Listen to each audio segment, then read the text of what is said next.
I don't know, can you see it? Can you see this, the table? So that's a picture, or it's a video still we took a few months ago. And so we did several sessions of table seances with Kai. And I should also say that I know Kai for a long time, and it was really not like I go into his seance room and I put my infrared camera and we start right away. Also, this was sort of more a culminating point of the table experiments. What you can see is, well, if we have the hands on the top of the table, obviously it's not really levitating, but I think you can see quite clearly that our hands are pretty light on the table, and we have two perspectives, one still camera from the bottom, you see that in the right lower corner, and then the video stream, which is showing the main picture. I should also mention the usual idea to just let an infrared camera running throughout the whole seance. That didn't work, so we had a more careful approach. Initially, we didn't work at all with infrared. I will show other experiments on the next slides, which we did. And in this case here, the trick to say or how to get these pictures was that I only started the video camera once the energy was building up. And then only in the final moment when the table was really levitating, we did it with foot switches, so we could leave the hands on the table. So we had several foot switches, one for the video camera and another one to start the infrared illumination. And so once the table was starting to levitate, what we did is press the foot switch. When the light is turned on, the camera, the normal camera, it's a Canon camera, did a sequence of still images, and the video camera started and stopped. So we have nice video snippets how the table is lifting and moving, but it is only a few seconds short. I should also mention the cameras are all calibrated with regard to the intrinsic and extrinsic parameters, so we can do exact measurements on the table. I don't know, do you see this pen here, this marker? Can you see the marker on the... So we have this little white markers here, which I can use to calculate the exact three-dimensional pose in the room based on the camera calibration. So I can calculate the height of the table and so on. You can also see those little cables here. That's an experiment we did in addition. These are capacitive touch sensors. So it's basically a cable which goes to a device under the table, which records when we are touching these contact points. So we can also monitor throughout the whole seance if somebody is removing his hands from the table. So that's another nice little thing. Here just another picture. So we have, as I said, we have several sequences of these table levitations. Here we were 5 people. In the other case, we were 4 people. Here you also see one of those infrared lights. We had 3 infrared lights illuminating the scene. And again, I would say you see also there's no muscle tension or anything here. It's really, we are just following the table how it's lifted. And so I think that's already from my perspective, actually it was lots of fun at least. I'm not trying to convince anybody, but for me it's really a pleasure to do these things. Were they yelling? Of course, yeah, you see that. Actually, it's almost a bit a shame because our faces are kind of, whoa. So it was loud, there was music we were laying. It's this energy thing, of course. It's also from skeptics' perspective, oh, you can't hear anything. It was really loud. And you see our faces. And the fact that I'm looking a bit strange in the different direction is I'm always checking whether infrared light is working, and it's very faint reddish LEDs. So I was always looking to the ceiling if it's really working. It was also kind of attention always, oh, did it record, did it not record? So it was really lots of fun when you finally saw the footage that it recorded correctly. Here you can see the whole setup. Also with the camera position and so on, I'm loving doing 3D animations and stuff, so I can put all the data into the exact position. So that's the exactly calibrated camera positions. Here you see the images, here you see the table, which can then be animated in 3 dimensions. And you see also Kai Möge's seance room, which I also sort of modeled, so to get all the data and all the exact positions to have later a closer look at what was going on. Also here you see the 3 positions of the infrared lighting. So by the way, that's something, because yesterday we heard that Kai only allowed observers, and I have to say, of course, at the beginning, when I got to know him, he wouldn't have allowed me to do what I want. But now, after knowing each other for quite some time, it's really like, oh, Eckhard, what have you prepared? Oh, sounds interesting. Let's do that. So there was no influence or no things he said, no, we cannot do that, or put the camera in a different position or anything like that. I was just putting the camera where I wanted to, and for him it was fine. What else? That was sort of the culminating point. Before, when we started with the table, it was without infrared. My first idea was to put ultrasonic sensors at the bottom of the table legs. You can see them here. Cheap little devices for a few euros, which record throughout the whole table seance with 50 measurements per second, the distance of the table leg to the floor. And using that, for example, that was the first fun part. It was actually one of the first experiments we did with Kai. Then after the seance, which was entirely the table seance, it was all going on in the dark. But then I could have a look at the exact measurements from those 4 ultrasonic sensors. And here you see it's like a levitation about 30 seconds, going up and down. The table is slightly tilted, so 2 sensors are a bit more, have a slightly bigger distance from the floor. Here you see the scale, it's about 30 centimeters above the floor. And another typical phenomenon was that when the phenomenon stopped, it was usually all of a sudden, so it's like a free fall. The table is really like dropping from our hands, dropping to the floor. So it's also not like a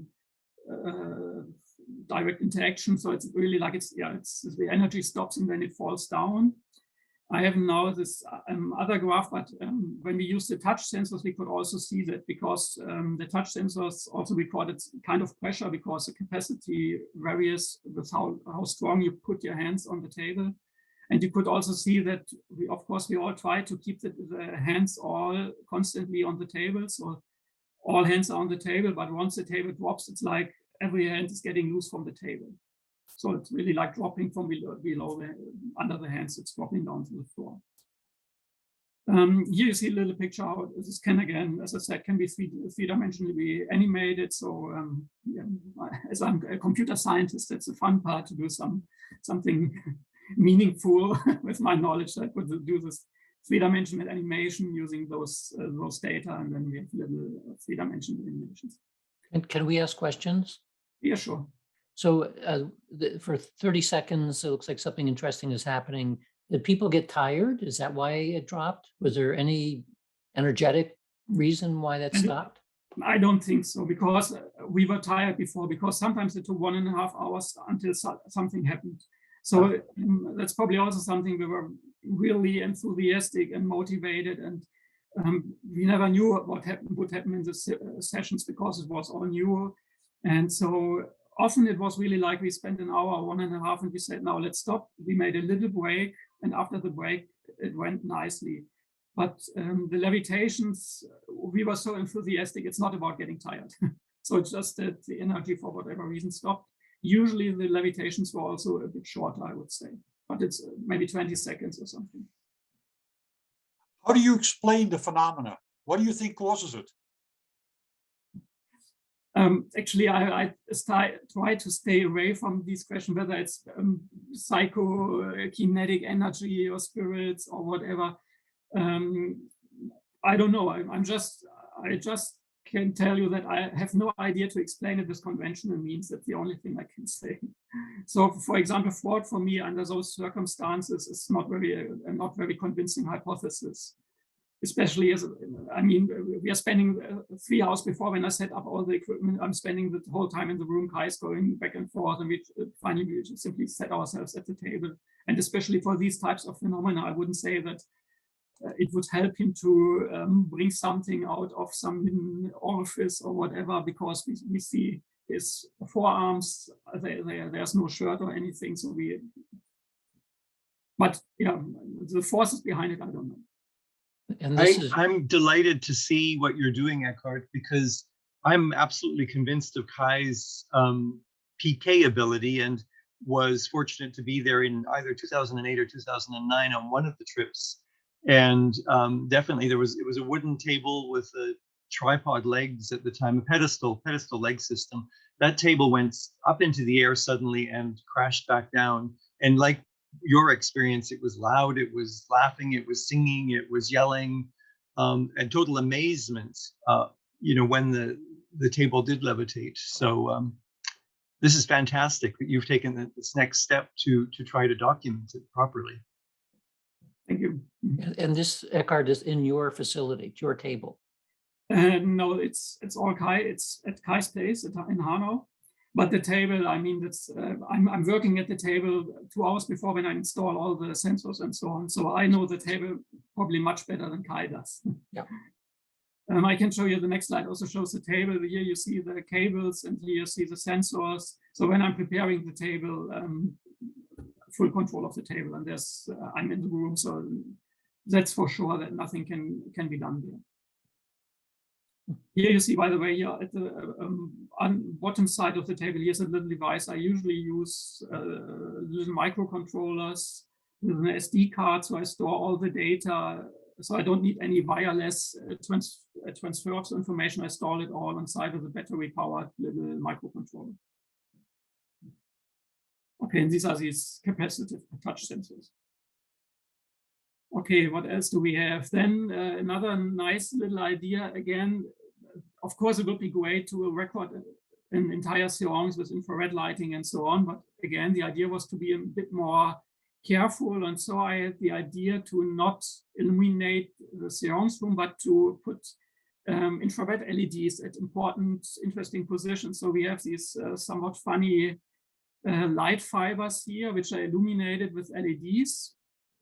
And all the sitters are wearing them.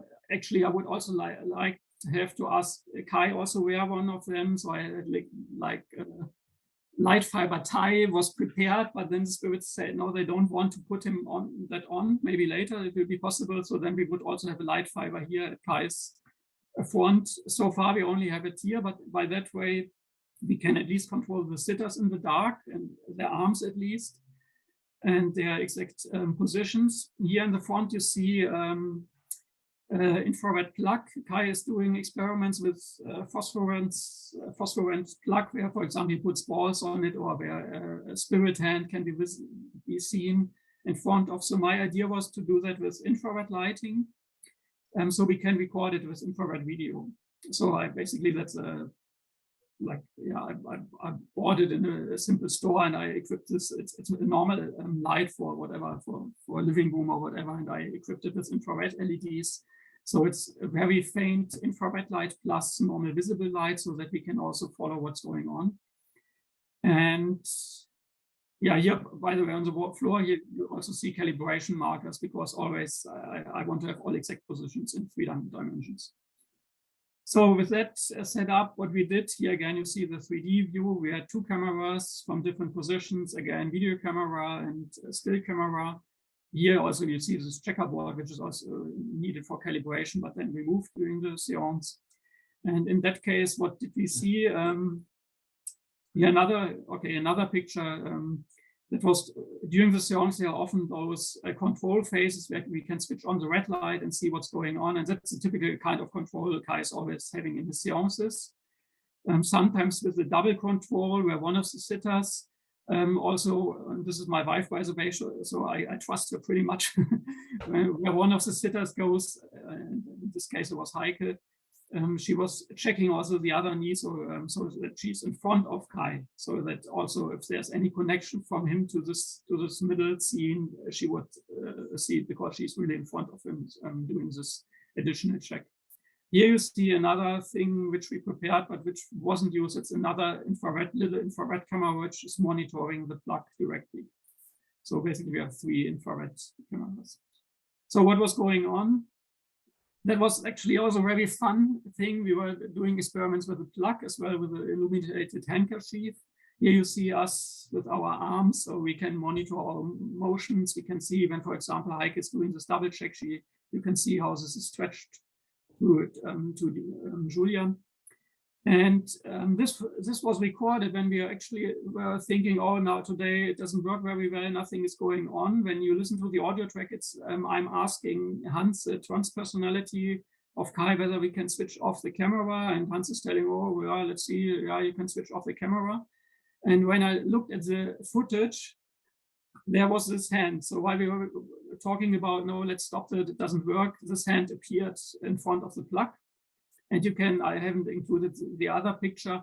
We also, from the different perspective, see something there. It's appearing dark. It's like a silhouette in front of the plug. So it's, it also matches, so to say, the other perspective, that it's really like a three-dimensional object. And on the video, I haven't prepared the videos. It's also moving, like it's a little bit like turning and then moving down to the plug and moving away. And again, you see at least our arms can be seen. And so that was, from my perspective, also quite nice and impressive. So that hand was like an ectoplasmic hand? It's hard to judge. At least it's, you see, it's reflecting the infrared light. Yeah. It wasn't visible to us during that moment, but probably because we weren't paying attention, and because it was very faint to see in the light. What could be seen is on the next slide, when one of those strange, it's not really hands, like some, I don't know, limbs which are about to form. Sometimes you see this black silhouette covering part of the plug, so that can be seen. So that, which looks quite strange, that could be seen by our sitters as well. So this is something which is moving in there, moving out. Also, yeah, a little bit like a hand, not entirely static. And yeah, so that's another thing of those things seen on the plug. So yeah, that's basically it. So a question about the infrared is used so that it's completely dark, but you can pick up things at the thermal level. No, it's not thermal. It's the normal. The thermal is a different wavelength. So that's the near visible light infrared. So usually when you buy those, it's also a quite cheap camera. It's a normal camera, but I don't use the most infrared cameras have their own infrared lighting. I don't use that one because I want to have full control, and I want to have, usually it's also better to have a different lighting perspective, to not have the lighting from the camera, so the shadows are not good. I see. So my question though is that traditionally, I guess, the reason it's complete darkness is to protect the ectoplasm or something like that. But of course, visible light is just a very thin slice of the electromagnetic spectrum. So there's all kinds of lower and higher frequencies going on here, unless it's a shielded room. So yeah, actually, I don't think it's about energy, because of course it's a typical argument that to say thermal video should be possible because it's passive, and so that's the typical idea. But I mean, I think it's about information, and it's a psychic effect after all. And if the more we know about the phenomena, probably, or the more we see about it, maybe that's obstructs it. After all, in quantum physics, we know that the famous double slit experiment, that the measurement can impact the result, and it's not about energy, it's really about information. I see. So that's at least my best guess, but yeah. Huh. So it could be done in complete light if everyone was wearing a blindfold. Maybe, yeah. Or actually, my guess is it just takes more time, because with all the experiments I did, especially with Gary Mannion, we had 70 seances at the first week. Almost nothing was possible, and it got more and more. So it's really like you have to build up some kind of trust, energy, whatever. And that's also something which very much shows it's also psychic, or a matter of psychology, and not just about the right technology. Mm-hmm. And again, with Kai, it was the same. So at the first table seance, the phenomena was not as strong as with the fourth or fifth. And again, also with those seances. So I'm actually quite confident that we get even better results when we continue. Can I ask what reason Spirit gave for not letting you fit Kai with the same light system? Yeah.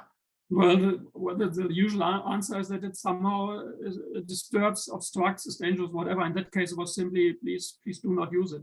But I'm not trying to argue with Spirit. So with that perspective, I'm always very like, okay, if you say you don't want to do it, there's no point in fighting or discussing and saying, oh, well, I need to do that. Yep. Eckhard, did the video show the actual formation of the hand and then the dematerialization of the hand? No, it was more coming from the dark because this is illuminated by the plug, and what it is coming from the top, and then you like it's getting into the light beam, more like that. And then it retreated out of the light? And then we retreated, yeah. Thank you. But it was interesting. It was not like it just being up and down. It was almost like it's turning also. So it was a bit more complex motion. Eckhard, does the previous slide showed in the normal physical recordings? Can you go to the previous slide? My question is if that is the same moment as the one you're presenting in infrared camera? No. That's here we have the red light switched on. That's when the control is done. So that's because that's the reason why we see much more. And when the red light is off, then you only see those light fibers. Okay, so in the next picture, there's no, well, if we would see what this camera is seeing, we would just be seeing all black, right? No, you see those lights, they remain right. on. Except And for that's what we see in the next slide. But this one is off, and so the whole room is not illuminated anymore. Mhm. Okay, got it. Thank you. Okay, so that's then we had the handkerchief. Actually, I have it here. Again, infrared LEDs, quite some work. Kai is using these types of handkerchiefs for some experiments. So I also had a handkerchief prepared with infrared LEDs with a very little battery. And so here I'm holding it. And then we had also quite nice things. So again, you see the arms and then the handkerchief. And then it's being touched by something. And in some phases of the video, you actually see a black hand passing in front of the handkerchief and then interacting with it. And the really nice part is when at the same time, Heike again was controlling Julia and Kai. So she was in front of Kai. She was touching all his hands and Julia's hands. And at the same time, we see here a black hand interacting with the handkerchief, which I'm holding entirely still. So again, that was quite fun. If that was an actual human hand, would it have been illuminated with the infrared? No, because we couldn't distinguish it. It could be a human hand. There's no way to distinguish it. It's just covering the infrared light of the handkerchief. I see. We have those lights. I can dim them and make them brighter, but I did want to be very careful, so they are not really showing a light on something else. So they are just barely visible to the camera. Right. That's another experiment. The last one I want to show regarding Kai, and I can also talk a bit about Gary. Here's this tambourine. Here it is. Again, with infrared lighting attached to it. And here the idea was to do to monitor the motion in 3D by putting 8 infrared LEDs at it, and having a calibrated camera, I can always calculate the exact pose of the tambourine in the room, because it's basically computer vision stuff, so to say. And so one camera is actually enough. You don't need a stereo system. And here you see the path of the tambourine. And this was before I had this idea with the light fiber. So an early start was to put here at the arms of the two sitters controlling the medium. I put those 4 LED structures. And with 4 LEDs, you can also do a post calculation in 3 dimensions. So I could at least, you see that here in the projection, I could calculate the 3-dimensional position of the sitter's hands. And I could calculate the position of the tambourine, how it is moving in the room. So also another way, just to show what can be done with some, especially with the infrared LED stuff, you can really do lots of nice things. Then that was a Kai part. I don't know how much, well, maybe you just stop me, Elaine, when it's getting too much. So I have some slides regarding Gary. And regarding the whole Gary story, again, I just say I'm totally relaxed with regard to it. I'm having a look at the phenomena, and the phenomena I saw with him cannot be explained by the video, by this famous video. It doesn't help me understanding what I saw with him. So I just need to further investigate what's going on. That's all. I'm not really I mean, everybody can be believer or non-believer. That's actually not a topic I'm too much interested in. I'm having a look at phenomena and at the data, and then everybody is allowed to come to his own conclusions. With Gary, my main focus was main idea was to use those little sensors. I think the most important one was the one acceleration sensor, gyroscope, magnetic field, 9-degree of freedom sensors. They are called €50, quite inexpensive, a little SD card on it. I did some extensions, so like attaching also a temperature and humidity sensor, or whatever I could buy in the electronic stores as little cheap devices to put into the seance room. The most important thing I would say is about the motion sensors. And we had really lots of seances, and some of the seances I also documented in this way by really having exact timeline. The seances typically weren't very long, like 30, 40 minutes. I, of course, have always audio recording, so I can exactly track when was Gary speaking, when was his trans personality Jimmy speaking, when was the cabinet closed, how were the light conditions. So we have the whole proceeding of the seance. And the interesting part from my perspective are especially those sensors. In this case, we had motion sensors on his left and his right wrist. And initially, when they are attached, obviously, when I attach them to his wrist, they are obviously shaken and moved, and you see the orientation is changing, and there's acceleration. So they're heavily moved. And the idea was, in addition to the cable ties, to check if he is moving, because it's well known there might be people who somehow get out of the cable ties, but I have no idea how a trickster could trick those motion sensors, because if you remove them, at least they are shortly moved, and you see that they are somehow shaking a bit. And then also, that's another fact, if you put them, for example, on the floor, you also see that they are entirely calm. So, but the more important part is whenever you move, then you just see the data, because it's recording the whole time, 50 measurements per second. No chance to trick those sensors. That's at least my idea. If somebody tells me how you can trick them, I'm happy to hear that. So what we can see here, almost the whole seance, really nothing is happening. Like Gary is alive, it can be seen because the sensors are like slightly changing. Sometimes also they were changing, moving more at the beginning. So we told the spirit team, please try to keep the medium calm, because it's confusing. If the medium, for example, one problem was when the cabinet closed, he sort of changed his position in the chair because he relaxed after the cabinet was closed. But then we had a measurement in the sensor, and we didn't want to have that. So after learning that, I always told him, please relax before we close the cabinet. So when the cabinet is open, move how you want to, but once it's closed, please do not move anymore. So we are really sure that your arms do not move.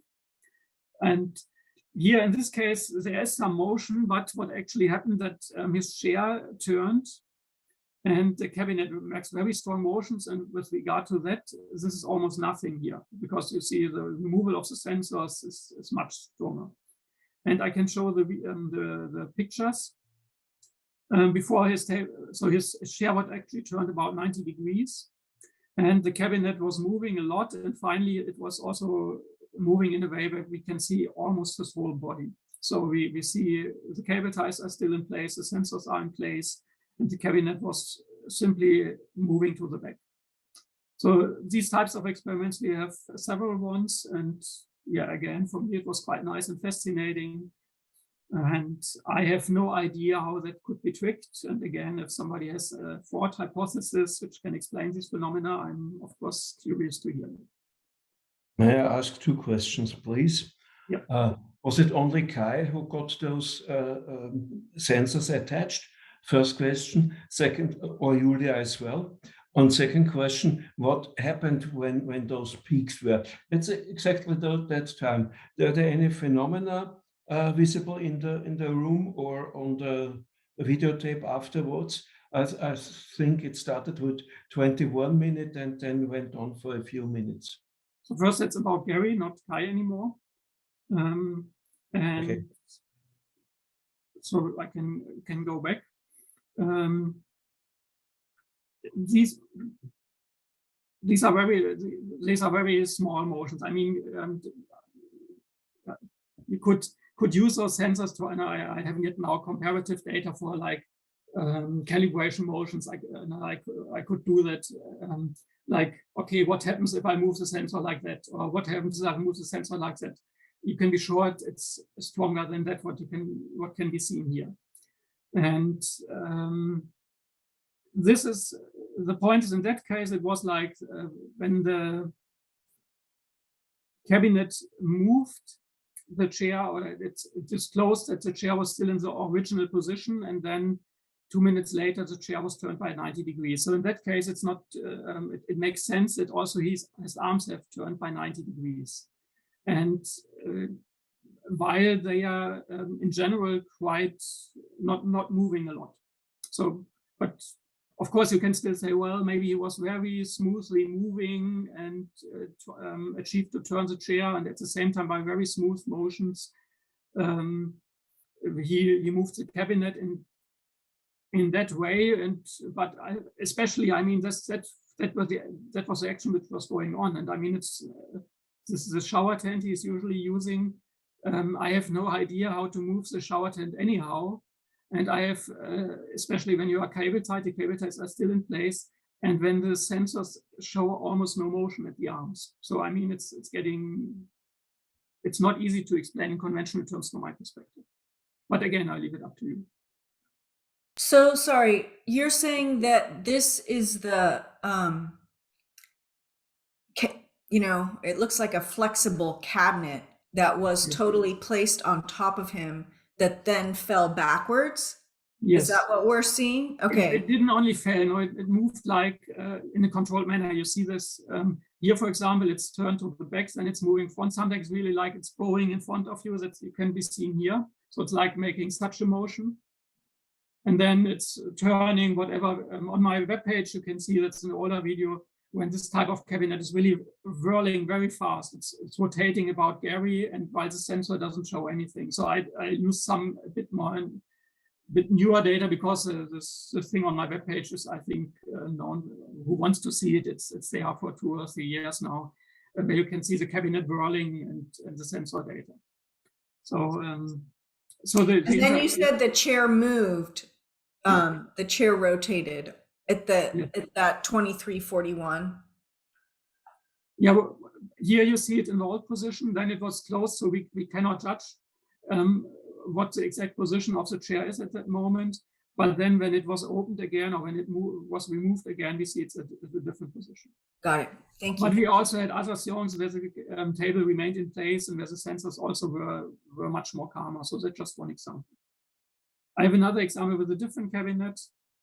Just before you go on from that one, Eckhard, is one of Gary Mannion's shoes on and the other one off? In the photo on the right there, what's happening down at his feet there? I see a shoe on his right foot. Is his left foot his sock?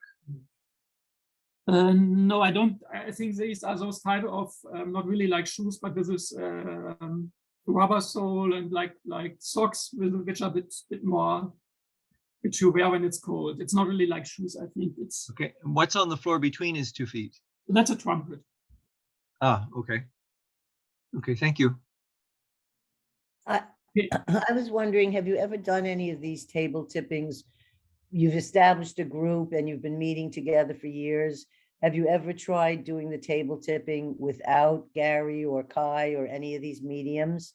And my other question is, have you ever done this with more than one medium at the table? No, with more than one medium, I didn't do it.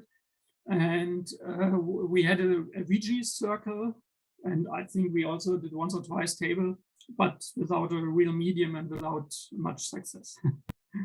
And also without much energy. I prefer being the scientist and having the mediums do the work. Because I want to say, I found that when we started the table tipping with Stanley Krippner, myself and another woman were considered the 2 mediums. So there were actually 2 of us doing the table tipping together. And exactly what you're saying, once we built up a relationship with each other that occurred after, it didn't take that long, but maybe about 4 sittings, we were able to get the table to start activating within less than 10 minutes of us sitting down and being with the table. It became faster and faster each time. So I wanted to say that I experienced that same thing, but I was curious about whether anyone's ever done it without anybody there at the table. You had no action, you had no activity like you did if you had your medium.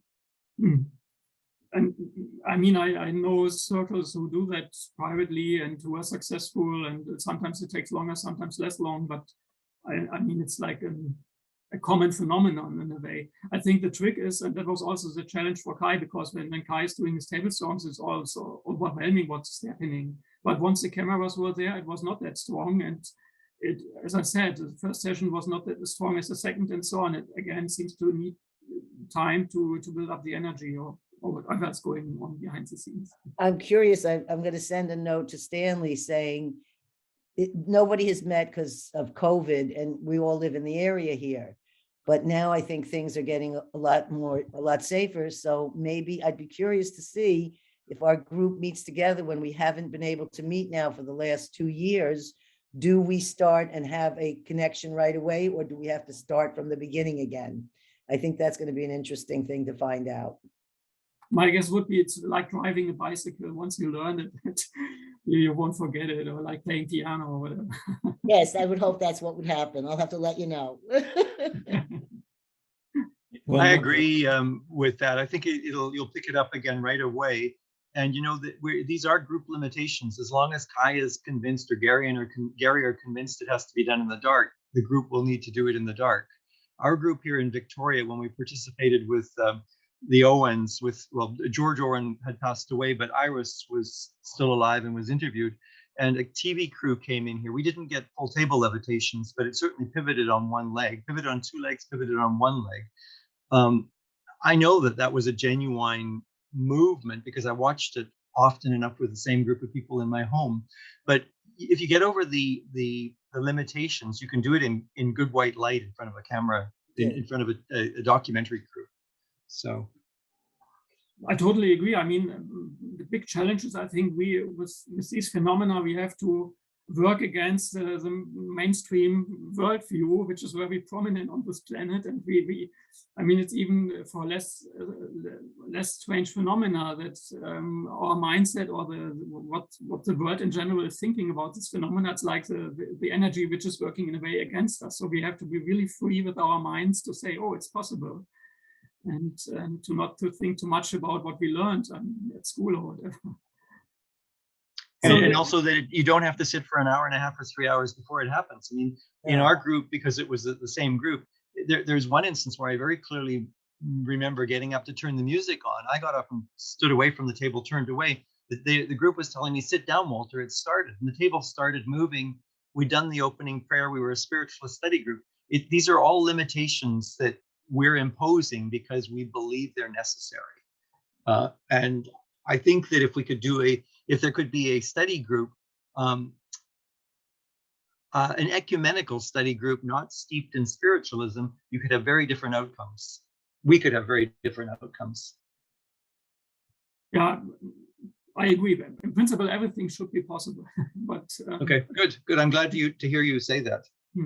Did you ever experience breezes and big changes of temperature in the room when you were doing the table tipping?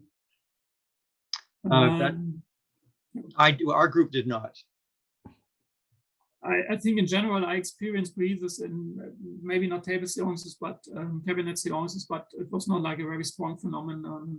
Or sometimes I had temperature sensors in the room, but again, there was nothing special which could be picked up, which would be really meaningful or reliable in a way.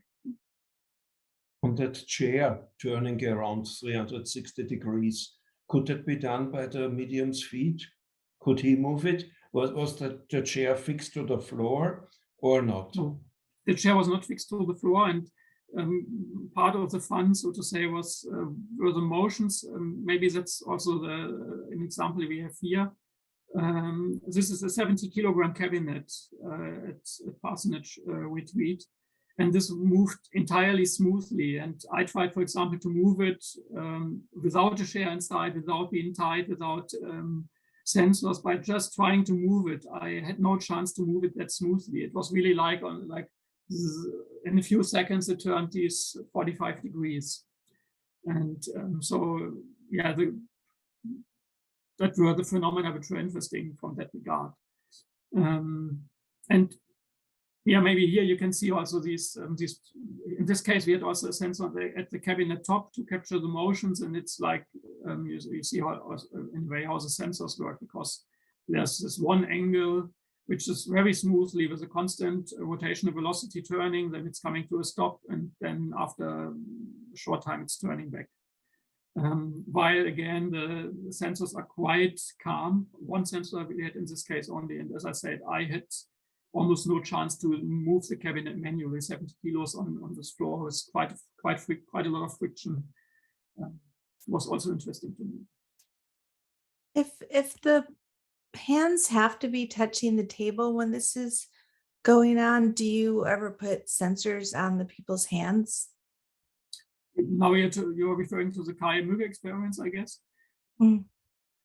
We had the hands all on the table, and our task of the research was to assure that the hands remain in place the whole time, so that nobody is removing his hands and trying to push from the bottom or whatever. So the sensors were about, so we really wanted to continuously keep touch with the sensors, to know that all hands are in place. That was the idea. And like a freely floating table, that doesn't happen. I also don't know that Kai has this phenomenon that the table is free, flowing or levitating entirely free. Okay. Yeah, I mentioned the temperature. Here was something going on, but just to show, we also use the temperature sensors with also different parameters, but that the spiritist, for example, said during the songs, we are doing an experiment, and then you see the temperature is rising and humidity is rising, but yeah, I think we have more meaningful or more stronger evidence for phenomena. A final thing, just to mention some nice ectoplasm photo of Gary. Again, I think it's quite a lot which is coming out of there, but I don't want to convince anybody with that. It's just to show you what just an example of the footage we have. We have these meta through meta, and I just want to show what can also be done again from a technical perspective. In this case, I approached the cabinet with a video camera, and by doing that, I can do something which is called structure for motion, just to give you an idea what can be done. And then a three-dimensional model can be reconstructed, because I have a sequence of images, and by relating the images and features in the images, basically the whole 3D scene can be reconstructed. And by doing that, I can place it, the scene, map it with an original model of the chair, and then can, of course, view it from all sides, can do nice measurements. I indicated this, for example, with this sphere here, by assuming the bones have a certain position and length, can they move to get into this strange position? And so isn't intended to be real evidence to convince you, but again, just to show what can be done today in those environments. And I think that's basically it. There's a meta through meta again. But I think we talked about that, or Inga and Wendy talked about that. And the final thing, just to mention it, the famous thermal video. I had the chance to do thermal video sooner or later with all the mediums, but usually it wasn't very interesting. And that's probably again the idea that this thermal video we maybe just see too much, or I don't know. It's not yet time to do it. Maybe in the future, as Walter said, maybe we can do it all in bright light, and we don't even need thermal video. But up to now, I was allowed to switch it on occasionally, usually either just for testing to check the energy, as the spirit said, or for example, here's a healing with Michael Shane, where a hand is coming out of the cabinet, but of course it isn't really proof or evidence to, of course he was cable tied and so on, but from a skeptic perspective, you can always say that's his hand. So the resolution is not enough and so on to really prove anything. This one is a bit more interesting, maybe that's in the seance with Gary. And what's interesting, thermal video captures the temperature, and in this case, the hand is cold. So if it would be his hand, he would have to cool it down by purpose, which probably not too easy. I don't remember if there was water in the vicinity somewhere near, but at least it's interesting, worth mentioning that it's a cool hand. And that's it for now. That's my things I wanted to show.